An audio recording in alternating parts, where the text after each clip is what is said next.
जैसे आपका मन कर रहा है, मेरा मन कर रहा है कि भगवान से मिलना है। एक बच्चा आया है हमारे गुरुजी के पास में और कहा, गुरुदेव आप तो भगवान के इतने करीब रहते हैं, बताइए ना भगवान से कैसे मिला जाए। नहीं, मिलने की पद्धति भी तो है, वो जान जाएंगे कथा के माध्यम से, तो आपको मुलाकात हो जाएगी। कई लोग कहते हैं ना कि कलयुग में भगवान नहीं, कौन कहता है? मैं तो दावे के साथ कहता हूं कलयुग में भगवान है। और जिनको जिनको मिलना है बता दीजिएगा, फिर सूत्र बताया जाएगा। आहा, बच्चे ने कहा, गुरुदेव मुझे भगवान से मिलनी है। हाँ। गुरुजी ने कहा, अच्छा बेटा मिलना है तो पक्का मिल जाएंगे? गुरुजी बोले बिल्कुल मिल जाएंगे। बोले कहां मिलेंगे? बोले वो पहाड़ मंदिर दिख रही है, वो पहाड़ मंदिर के जो ऊंचे शिखर है उसमें चढ़ने से भगवान मिलेंगे। बच्चे ने कहा सही? बोले पक्की है। बोले कुछ नारियल अगरबत्ती लेके जाना पड़ेगा क्या? बोले नहीं नहीं, वो बगल में एक थैला दिख रहा है, बेटा तू बस उसे उठा ले। बच्चे ने कहा जरूरी है वो थैला ले जाना गुरुजी? बोले हाँ मेरे हिसाब से तो जरूरी है। बच्चे ने उठाई तो 15 किलो की वजन रही होगी। अब हाथ में लेकर के चलना आसान नहीं था, तो कंधे पर रखा बच्चे ने, और 2 किलोमीटर जैसे ही पहुंचा, गुरु पसीने से लथपथ हो रहा है। बच्चे ने कहा गुरुजी बड़ा वजन भारी है, ऐसा ऐसा क्या रखे इसमें? गुरुदेव ने कहा तू खोल के देख ले। बच्चे ने थैला खोली और खोल करके देखी ना, इतने इतने बड़े पत्थर के टुकड़े थे और छोटे छोटे लकड़ी के टुकड़े थे। बच्चे ने कहा गुरुजी ये कोई काम के हैं? गुरुजी ने कहा नहीं, काम के तो नहीं है। तो बोले मुझे लाद के क्यों चलवा रहे हैं? काम के नहीं है तो त्यागा जाए। गुरुजी ने कहा यदि मन हो रहा है, छोड़ देने से यदि तुम्हारा कुछ नहीं बिगड़ रहा है तो छोड़ दीजिए। बच्चे ने झोले की सारी सामग्री जमीन पर डाल दी। अब चलने लगे। जैसे ही 2 किलोमीटर पहुंचे, बच्चे ने कहा, बोले गुरुजी जैसे ही मैंने थैला को त्यागा है मुझे आनंद की प्राप्ति हो रही है। मेरे गुरुदेव भगवान कहते हैं बेटा जब तेरे जीवन में आनंद आ रही है इसका मतलब है भगवान तुझे मिलने वाले हैं। जीवन में जब आनंद की प्राप्ति हो जाए समझ लेना भगवान मिलने वाले हैं। देखिए इस कथा से एक चीज सीखने को मिलती है। इस कथा से एक चीज समझिएगा, हम लोग जो जीवन में बोझ लेकर के चल रहे हैं जिसके कारण आनंद नहीं आ रही हमको। कैसा बोझ? बात बात पर हमको आपको महाराज क्रोध आती है। मान लो जीवन से क्रोध को निकाल के फेंक दिया जाए तो जीवन रुक जाएगी, जीवन चलेगी ना। तो क्रोध को लेकर के क्यों जी रहे हैं आप? यही तो बोझ है। कभी कभी जीवन में हम अभिमान को लेकर के बिना मतलब का बोझा ढो रहे हैं, जबकि अभिमान कोई काम का नहीं है। और ये दोनों को त्याग करके मनुष्य अपना जीवन जी सकता है। बताइए क्रोध और अभिमान कोई काम का है? नहीं है ना। तो जितने बैठे हैं आप और हम यहां चाहें तो भगवान के सामने कह सकते हैं भगवान आज के बाद अभिमान नहीं। कह सकते हैं? हाँ तो फिर चुप क्यों रहे हैं? बैठे बैठे कहिए ना कि भगवान आज के बाद अभिमान नहीं। और जिस दिन मैं दावे से कह रहा हूं, देखिए जिस दिन आपके जीवन से कथा सुन करके अभिमान निकल जाएगी भगवान आपके सामने आकर के खड़े हो जाएंगे। प्यारे बस यही अभिमान है जो भगवान से मिलने से रोकती है। क्योंकि गोपियों का चरित्र कभी झांक करके देखिएगा भागवत में, रासलीला शुरू होने जा रही है और गोपियों के मन में आ गया अभिमान।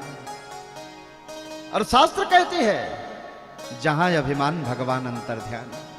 एक पल भी नहीं रहेंगे। हमारी और भगवान से दूरी का कारण है मात्र अभिमान।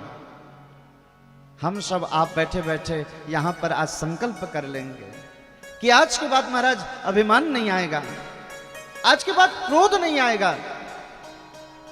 और ये दोनों जिस दिन निकाल करके फेंकेंगे, भगवान को ढूंढना नहीं पड़ेगा, मेरे परमात्मा खोजते खोजते आपके घर में आ जाएंगे प्यारे, और उसका दिव्य दर्शन होगा। ये दोनों चीज बस निकल जाए, रहने को तो बड़ी, अभी तो सिर हिल रहा है, हाँ हाँ, घर जाने के बाद सब वही है।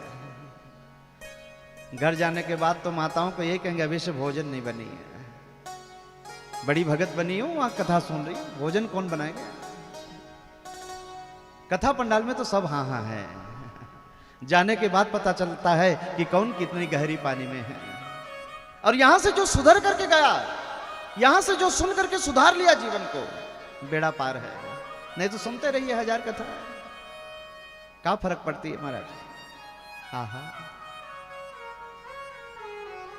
त्यागना है तो अपने जीवन के दुर्गुणों को त्यागा जाए। और देखिए, ये 4 अक्षर जो मैंने अभी परिभाषा आपको समझाई भागवत की, ये अगर बराबर समझ में आ गई किसी व्यक्ति को, तो भीतर झांक करके क्या करोगे, हो गया बेड़ा पार। 7 दिन के पुराण खोलने की आवश्यकता आपको नहीं पड़ेगी, बस 4 अक्षर समझ में आ जाए। ये भागवत के 4 अक्षर बताए। और ये पवित्र प्रांगण में जो कथा आप और हम सुन रहे हैं, हमारा परम सौभाग्य समझिए कि भगवान शिव जी के पवित्र प्रांगण पर यह कथा हो रही है। मैं तो कहता हूं ये प्रांगण आज रायगढ़ की कोई प्रांगण नहीं, साक्षात वृंदावन की प्रांगण जैसे बन गई है महाराज। और ये बात मैं इतनी गहराई से क्यों कह रहा हूं, अभी मैंने एक पत्रिका पढ़ी, बहुत अच्छी लगी मुझे। मेरे भोले बाबा आशुतोष भगवान और मां पार्वती बैल के ऊपर सवार होकर के कहीं जा रहे हैं परिभ्रमण के लिए। आहा,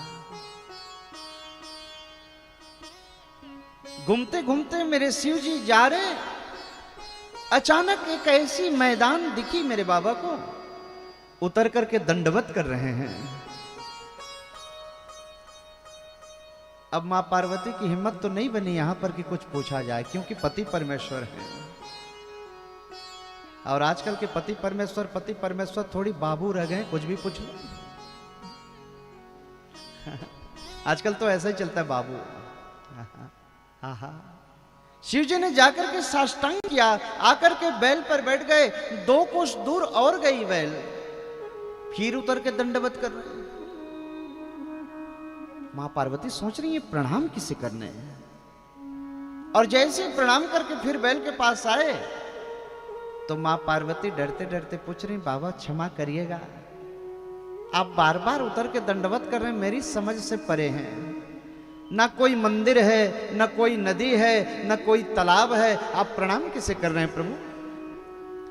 मेरे भोले बाबा कहते हैं, पार्वती जहां जहां मैंने पहले उतर के प्रणाम करी ना, वो स्थान साधारण नहीं है पार्वती। आज से 100 साल पहले वहां भागवत की कथा हुई थी, आज से 100 साल पहले हुई थी, इसलिए प्रणाम किया। बोले यहां हुई नहीं है, बस 5 साल बाद होने वाली है, इसलिए इस धरती को प्रणाम करने आया हूं मैं। देवों के देव जो महादेव बैठे हैं ना, वो बताइए उस भूमि को प्रणाम कर रहा है, तो अन्य देवताओं की क्या चर्चा करें। इतनी पवित्र स्थान पर आप और हम यहां पर विराजमान हैं। देखिए, इस मोहल्ले के आसपास में सबको पता है कि भागवत होने जा रही है। कई लोग सोच रहे हैं कि इतने ही लोग हैं इस मोहल्ले में, रहने को बहुत हैं, नहीं पहुंच पा रहे हैं, बेचारे चाहते तो हैं कि हम भी वहां जाएं। इसका इशारा भी तो होना चाहिए। जब तक इसका इशारा नहीं होगा, महाराज यहां कौन आ सकता है। आप और हम जितने भी यहां उपस्थित है, भ्रम निकाल दीजिए कि हम आकर के बैठे हैं। ना, मेरे प्रभु ने जिसको हाथ पकड़ करके बुलाया है, वही आकर के बैठा है प्यारे। अभी कुछ महीने पहले चुनाव, जिसके कारण हमारी 2 कथा रद्द हुई, पोस्टपोन कर दी गई वो कथा। अभी कुछ दिन बाद गाएंगे उन कथाओं को। तो महाराज चुनाव जब आई, आपने हमने जिसको चयन किया, वो तो सांसद विधानसभा में जाकर के बैठ गए प्यारे, लेकिन मेरे परमात्मा बांके बिहारी ने जिसको चयन किया है वही आज इस पवित्र प्रांगण पर आकर के बैठे हैं। इसका चयन जरूरी है और ये बहुत मुख्य की बात है।